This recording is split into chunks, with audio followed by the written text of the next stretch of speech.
this health guy for the government. What is his name? Fauci from Okay. Brooklyn. Okay, he reminds me, people are going to say, oh, you're a Nazi, you think you hate Jews. And he's like, no, that's not what I meant. He reminds me of Joseph Goebbels, right? Yeah. Where Goebbels, if the people that don't know who he is, he's a Nazi propaganda minister during the World War II. Right. And, Trump hated this guy, right? Hated him. He despised him. He hated because he's always a downer.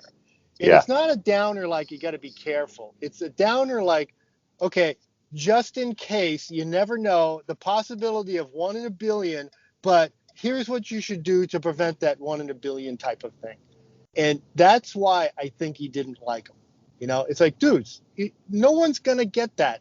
It's like, well, what if you don't have a parachute on the space shuttle? I go, well, yeah, you're right. It is a dangerous thing, but it's probably not going to help you anyways if you have a parachute on the space shuttle, right? Right. And this is this guy, and just the way the guy's face is, you can tell he's a BSer. You can tell he wants to be a celebrity. Yes, he wants the power. He's crazy. You can tell just by looking at him. And see, Trump wasn't letting him get it.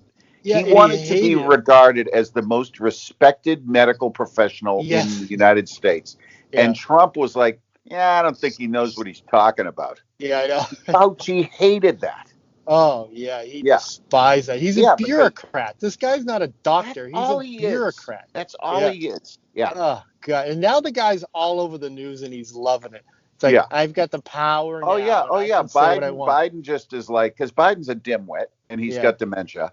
Yeah. And so Biden's like, well, he's the expert. I'm going to give it to him. And he's let him loose. Whereas Trump was like, okay, ladies and gentlemen, here's Fauci. Because he has to take his letter. And after he got on, he goes, well, that's just a suggestion. You don't really have to listen to him, whatever, And then they try to point. It's like what doctors do is they like if you're overweight, they'll go in and they'll tell you that you're going to get a heart attack, you're going to get diabetes, you're going to die, and all this stuff, as if there are no healthy overweight people out there. Just because you're overweight doesn't mean you're going to die from being overweight. Look at Samoa. The whole country's overweight, Are you happy? Are you happy or not happy? If you're not happy being fat, change your lifestyle. Yes, if you're happy being fat, is everybody is going to die from something. Look at Steve Jobs, vegan and all this stuff, pancreatic cancer. Michael Landon, the healthiest from Little House on the Prairie, that actor, pancreatic cancer. Like something's going to get you.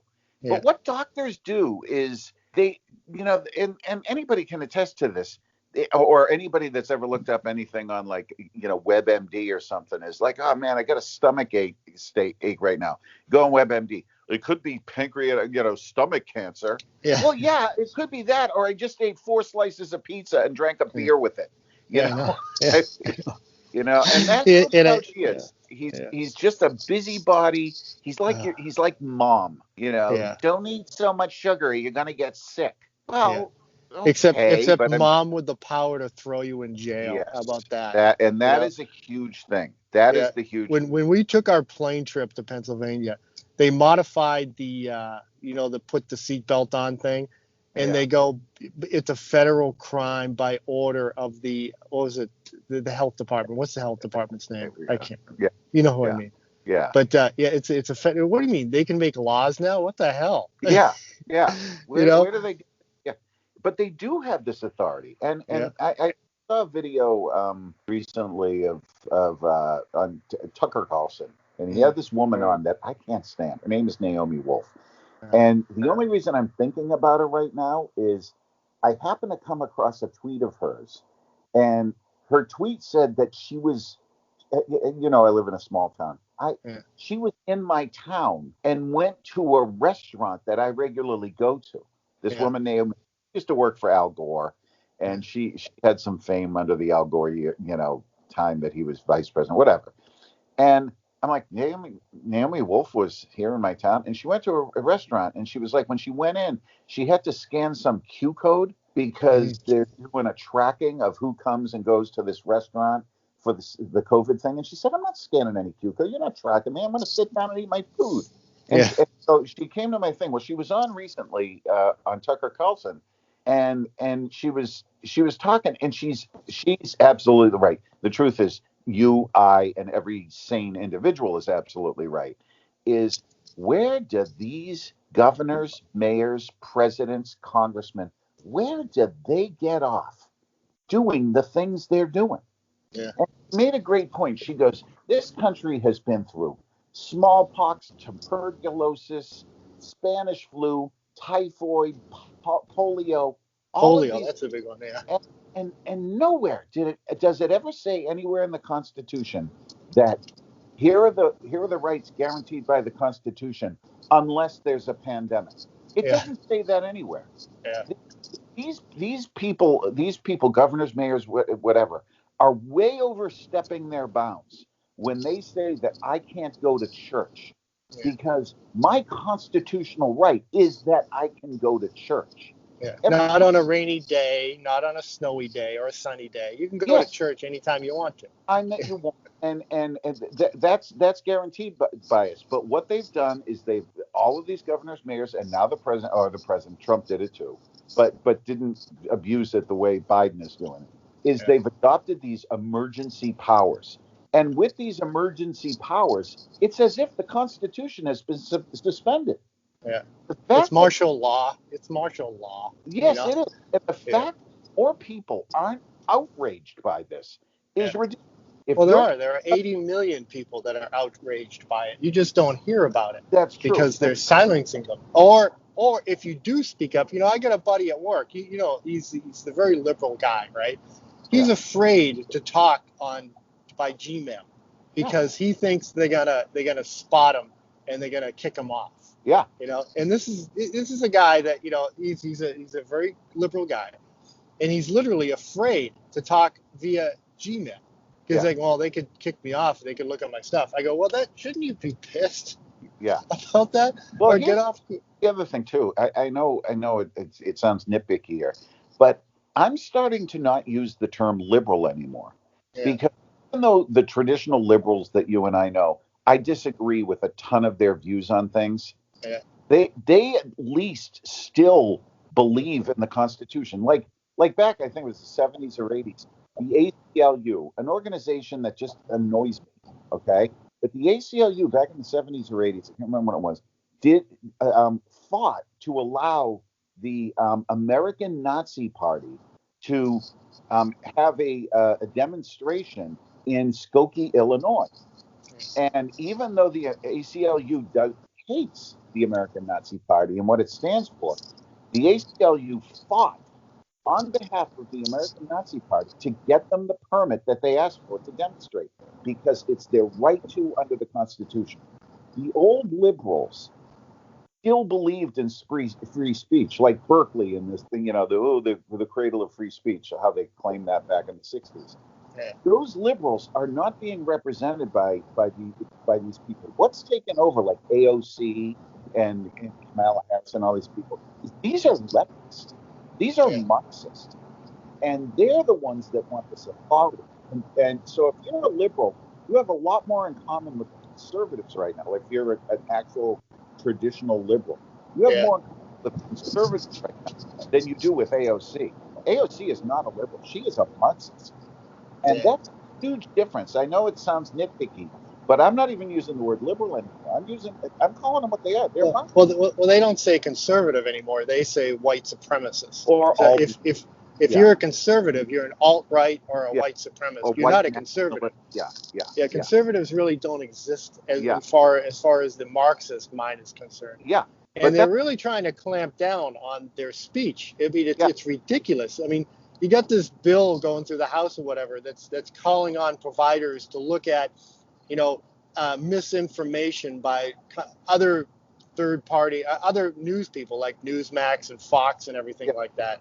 So like, wait a minute, you're talking about censoring the media? It's like, okay, they're doing it. I mean, there's nothing to stop them from doing it. Yeah, and you and I, we were talking the other day about like relationships and divorce and everything. How one side, usually the wife, is demanding that the husband change to accommodate her wishes. It's always one side that you have to change for me. Well, that's what COVID is doing with all these busybodies out there. Is you have to wear a mask to protect me. And it's, look, if you're terrified of going out in public because of COVID, it's up to you to protect yourself. It's not up to me to protect you. It isn't. But what we have now with these governors and mayors and now the president is you have to change your behavior to protect the scaredy cats. Yeah. And again, we have gone through way worse diseases over this country's history and world than COVID. Way worse. Yeah. Way worse than this. And these governors, mayors, and the president are not about to let go. They're not going to let go of it, and they're going to be able to do this. They're going to be able to, if they said, okay, now everybody can take their masks off. We all take our masks off. A month from now, they can go put it back on, and because they have given up their emergency powers, we have to do it. Yeah. Now now that Fauci guy says, oh, you have to wear them into 2022. Right. And what that means is, okay, now you have that extended power until 2022. That's what you're saying. You know? Yeah. And these guys, Fauci, tell me he doesn't have stock in Pfizer and tell me he's not getting sweetheart deals from every time he opens his mouth. He loves this power. These people lust this power. And we're all supposed to sit around and just do what we're told. You and I go in and we put a mask on when we go into a store out of respect for the store owner. Because we go in and make a scene and take our mask off, somebody there is going to call the Department of Health and bring in somebody to inspect this guy. And I don't want that guy to have to go through that hassle. And that's why we're doing this. But I think it's like I told you, we're selling our house. Yeah. And the realtors are conservatives like we are. Mm-hmm. And they go, well, when they show a house, it's like, well, you got to put on your mask because we don't want to be reported. And if because someone sees us, then we can be reported and have our license taken away. I go, all right. Yeah. It's like, well, we follow the rules. We don't like it. Yeah. But we have to because we know bad things will happen. Right. And it's just irritating. That's the extra unconstitutional power that's being levied against him. There was a congressman the other day that said something really, really scary. They're talking about the $15 minimum wage. Yeah. What he said is, we don't want businesses that can't afford a $15 minimum wage. Yeah. What the hell are you talking about? Yeah. You don't want businesses that can't afford a $15 minimum wage. So what are you going to do? Are you going to close them? Yeah. Because what they're doing right now with COVID, they're doing this with COVID. There are restaurants and bars that I still go by, that are completely closed down. Our favorite restaurant that when you come out of it, shut down, not because of anything else, but because of COVID. Yeah. And so all they have to do, all these authoritarians have to do, is snap their fingers, declare an emergency, and they can shut you down. And I think that's I think that's actually going on, because look at what happened during the whole lockdown thing that we all went through. Everybody could only go to Walmart, to Amazon, to Target, Home Depot. All of these corporate but all the business, but the local companies, they have to stay closed. All of these small businesses have to stay closed. And this is outrageous. This is outrageous what they're doing, and it's shocking. That's why I'm so shocked at what happened. Biden is going to be fine. Yeah, you're fading in and out.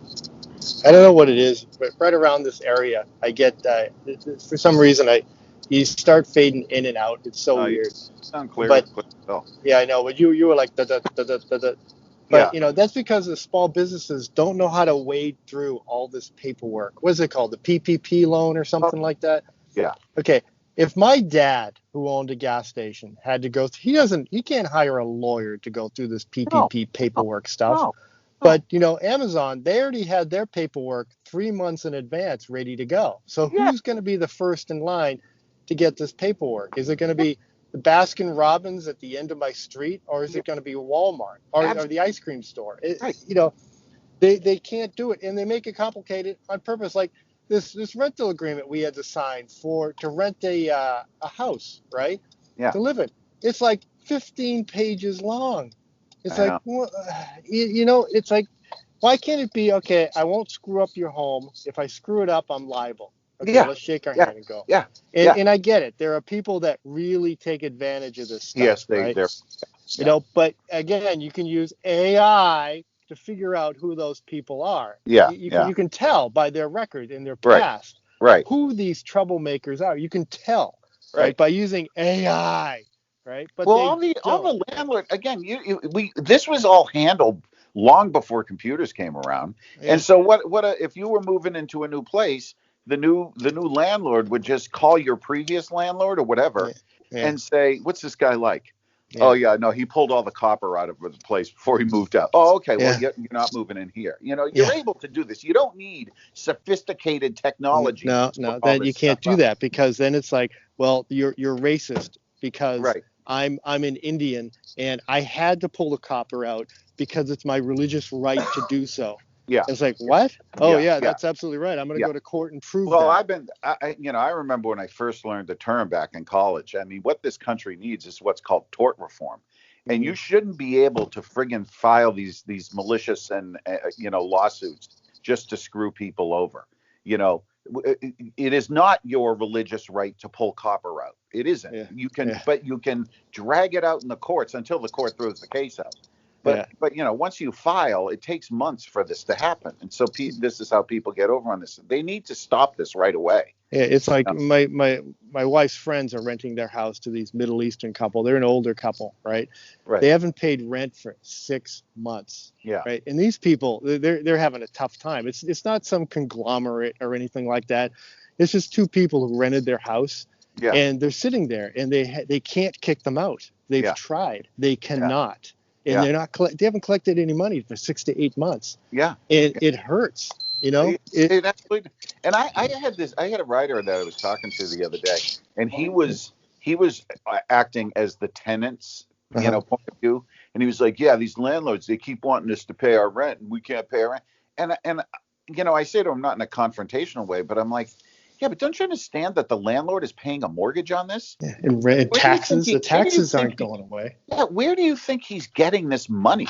Do you think they're all just millionaires sitting on a friggin' bed? No, if you bought something as an investment property, you laid out money, put a down payment on the triple decker that you bought, and you got to pay a mortgage payment every month. And the bank isn't going, oh, that's okay. If your tenants don't pay, you don't have to pay. No, that's not how it works. Yeah. And so, but it is the government that shut these people down and made it so that they can't pay their rent, because a lot of these people can't pay their rent. Yeah. On the other hand, now so many people are taking it. I had a guy in the car the other day, and he's still on unemployment. This guy's he was like 38 years old. Yeah. And I'm like, dude, you're a grown ass man. Get a fucking job of something. Yeah. Why? Because the unemployment he's collecting is only like $487 here. And I know it's a shitty job. I get it. But every single service job I pass, like fast food place. Yeah. Every place says now hiring. Oh, literally. No joke. You could be an Amazon delivery guy. I know it sucks. I totally get it sucks. I get it. Right. Yeah. But you should be voting with your wallet. My son didn't work last year, and he knows a bunch of people like this, right? And he got a $600 check. So what did he do? He went out and bought a 3D printer. Yeah. How does that? I get he's doing the economy. Well, why can't you not give people like that money and give money to someone that really needs it? Right. Like, but this unemployment guy that I was telling you about, he's making $487 a week on unemployment. And my view is I get it. Free people like free money, but dude, you could be making $800 a week driving for Uber. Yeah. or driving for Amazon. You know, these Amazon delivery. In fact, Gus has a friend that he just worked with. My son had a friend that he just worked with that quit their job because they're going to drive for Amazon. You know, one of those blue vans. You Yeah. know, and they need those guys. Why would you want the free 487 that you're living like an animal on when you can $600 or $800 a week with a job? Yeah. I don't know. House all day. Yeah. You know. But I guess some people just want to sit around and play video games and smoke weed all day. I guess that's well, more and more are getting like that. That's what's kind of scary. Yeah, and it's because they've, like, again, this is another thing. I'm absolutely shocked every day that I go out and see them is how used to it people are getting with not going out, and how people are in being home and getting ready for bed at 8 o'clock. And I'm talking young people. Like these kids used to be out till you and I were like this when we were in our 20s and whatever. Like we didn't get started till 9. We'd work all day. We'd come home and eat some friggin' ramen, and then our buddies would call and say, "Yeah, we're going to meet at O'Neill's. Let's go." Now these kids are like, I ask them all the time when they get in the car, and they'll be like, "Oh no, I go to bed at 9:30 now because there's just nothing to do at night because there's nothing to do." These places closing at 10 o'clock, 9:30, 10 o'clock. It's ridiculous. It's ridiculous. Hey, I gotta get going. I'll talk to you a little bit. Think about it.